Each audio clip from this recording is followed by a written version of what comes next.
तामिळनाडूत विभाजनवादी सरकार सत्तेबाहेर गेल्यानं नवा सूर्योदय, भाजप कार्यकर्त्यांना संबोधित करताना मोदींचं वक्तव्य.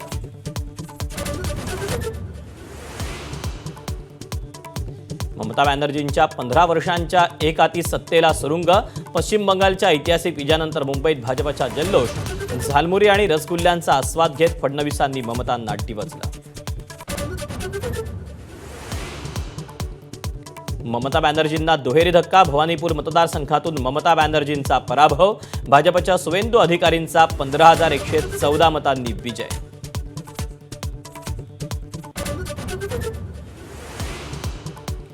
तामिळनाडूच्या सत्तेत मोठा उलटफेर, अवघ्या 1.5 वर्षांपूर्वी स्थापन झालेला TVK सर्वात मोठा पक्ष, पुन्हा एकदा सुपरस्टारला जनतेचा कौल, सत्ता स्थापनेसाठी विजय थलपती कुणाशी हातमिळवणी करणार याकडे लक्ष.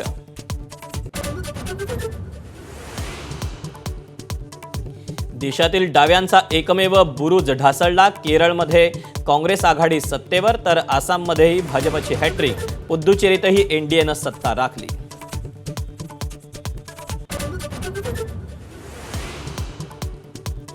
देशातील सर्वाधिक मताधिक्य मिळवत बारामतीमध्ये सुनेत्रा पवारांचा विजय, विजयाला दुःखाची किनार असल्यानं जल्लोष नको, जय पवारांचं आवाहन, तर दादांप्रमाणेच दर गुरुवारी जनता दरबार घेण्याचंही आश्वासन.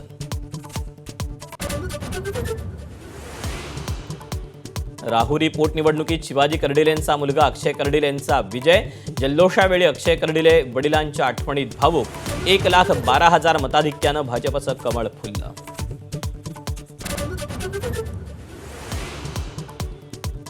पुण्यातील नसरापूर घटनेप्रकरणी राज्यभरात ठिकठिकाणी निषेध आंदोलनं, परभणी सोलापुरात सकल हिंदू समाजाचा मोर्चा, तर पुण्यात मनसेकडून भर चौकात आरोपीच्या पुतळ्याला फाशी, बीडमध्ये रास्ता रोको.